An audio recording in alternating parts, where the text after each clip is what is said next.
yeah, do it. Just do it. If you're doubting about pursuing such a opportunity, then really just do it for once in your life. And these are really the moments that later in your life you will look back on and say, wow, that was really memorable. So what does working with me look like?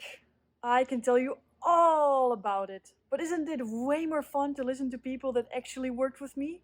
Let's see what I think. All right. Good to see you again, ladies, after this time of coaching. For everybody that's watching, do you mind introducing yourself and why you worked with me during the coaching? Yes, of course. So we're Geert and Nienke and Liz.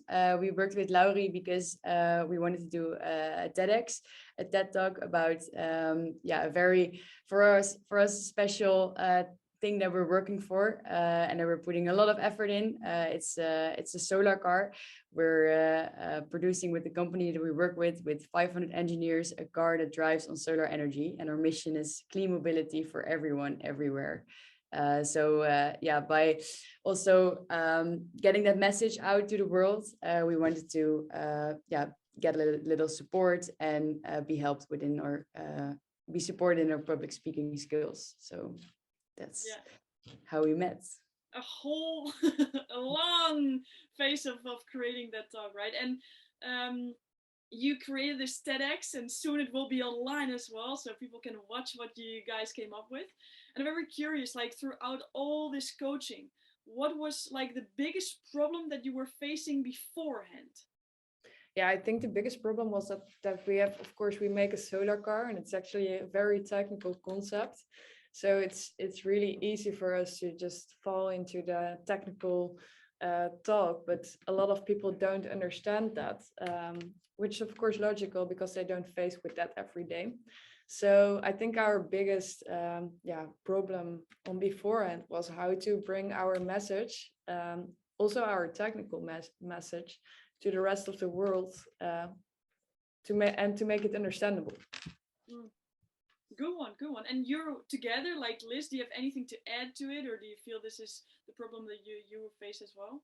Yeah, we've been doing the talk indeed together. We're two young women striving to get to our mission of clean mobility for everyone. And it's not often that young women work in a tech company. I think within Lightyear we're also like 15% women, so that's why we were on the stage together.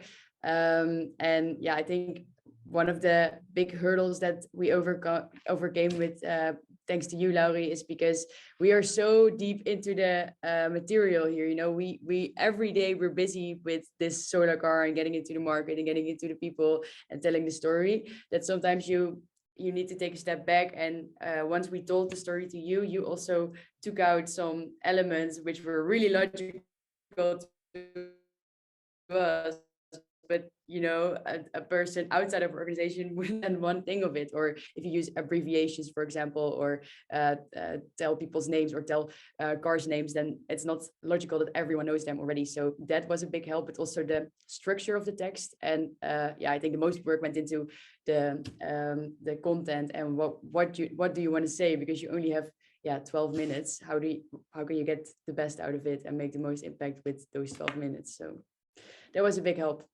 Good one. Well, I'm glad to hear.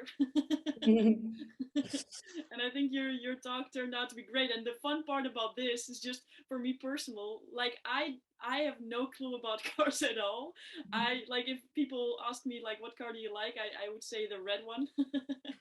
So you guys learned me a lot in the process as well, and I think that was also beneficial because I actually did not have a clue. So that was pretty cool. And I'm curious, like we went through all the coaching. What was like the biggest aha moment for you guys? You already said a bit about this, but like what really clicked for you on some moment with all the technical cool knowledge that you had to where you got now? What was the biggest breakthrough?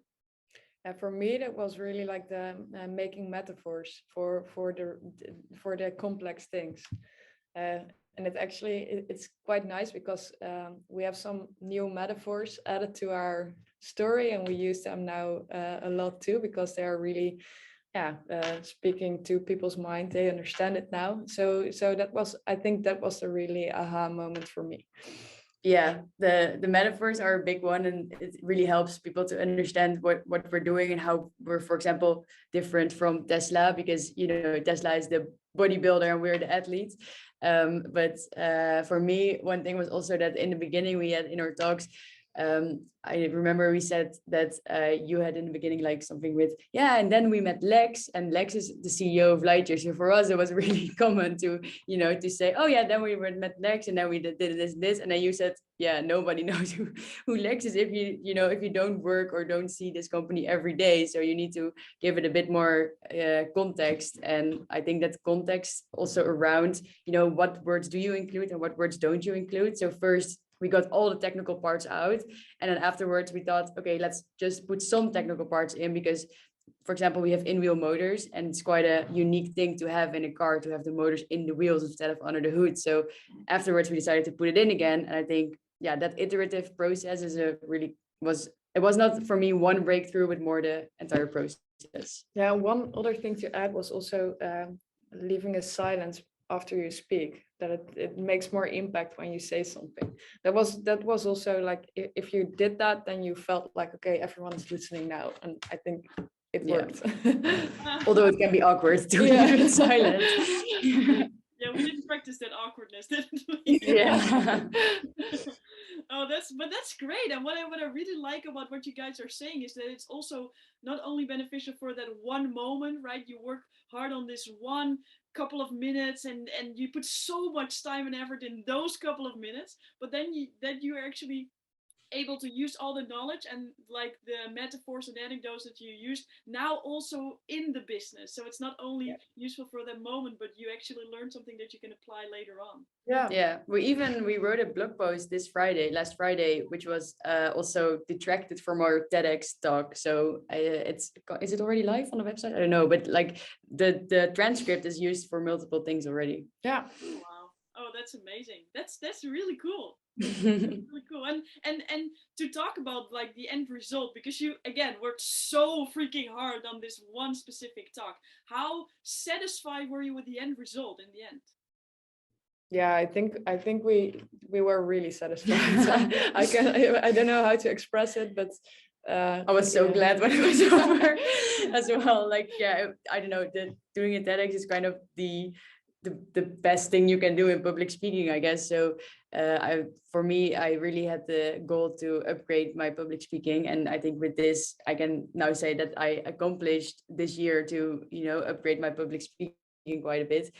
So with that, I was really happy. And also after the talk, two people came to us, two separate people, like they were emotional after our talk. So we were like, whoa, do we have this effect on people?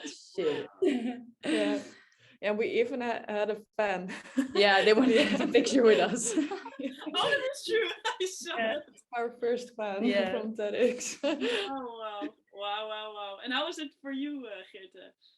Yeah, I think before the talk I got very nervous, and then we were on the stage, and I was like, yeah, we practice this so much. I think we can just do this, and I think we did it. Yeah, I don't know. I was very happy. And now, like when maybe the moment of the excitement is a bit gone, like like the 5 minutes behind, like after the talk when you're backstage, you're like, ah! And now it's a bit later. Like how do you feel about the end result as content wise? Like what you actually delivered, besides the cool fan, of course. Yeah, we're really looking forward to getting it online and sharing it with the world. Really curious to what the reactions will be of that. But yeah, the feeling now is just I'm really proud that we did this, and that that this is now something that you can always refer back to. But yeah, I totally agree. I think we are really happy and proud to have this on our list of what we could do. so yeah, and really happy about what we did and how we stood there. Yeah. Great. And that is so important, right? You work so hard, and it's important to feel proud and have a little fun like in the process and like watching it back and all.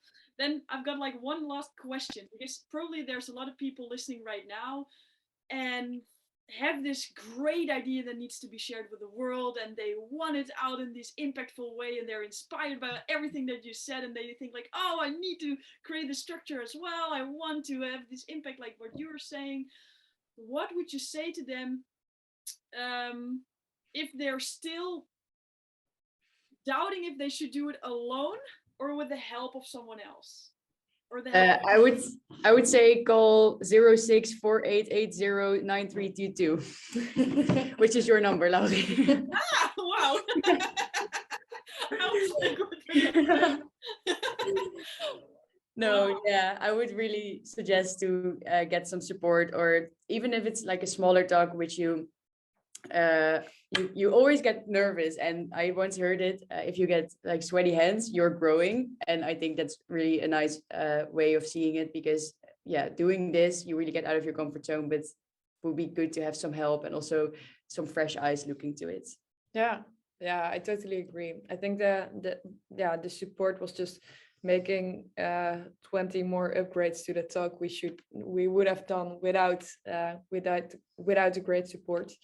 And also it's also really motivating when you have this talk in like 3 months, and then someone is just really motivating you to work on it already and to prepare it well, and that was also really, really good for us, I think. Yeah, I remember that on some point I felt like, I think you guys are gonna hate me now, but I need another video. Yeah, that was actually what we needed at that moment. So Yeah, that's good. That's good. It's always nice to watch back on it and think, it was worth it. Yeah. All right, thanks guys. Like, is there one thing more that you want to share? Anything that pops up? Yeah, do it. Just do it. If you're doubting about pursuing such a opportunity, then really just do it for once in your life. And these are really the moments that later in your life you will look back on and say, wow, that was really memorable. So All right, you watched it all, the whole 10 minutes, and I don't think that's because of nothing. I think that you are inspired to take some action. And if you feel that I can be a help for you, then in the description you can find a link where you can book a call so we can have a one-on-one and see if we're a great fit together and if I can help you with your speaker's journey.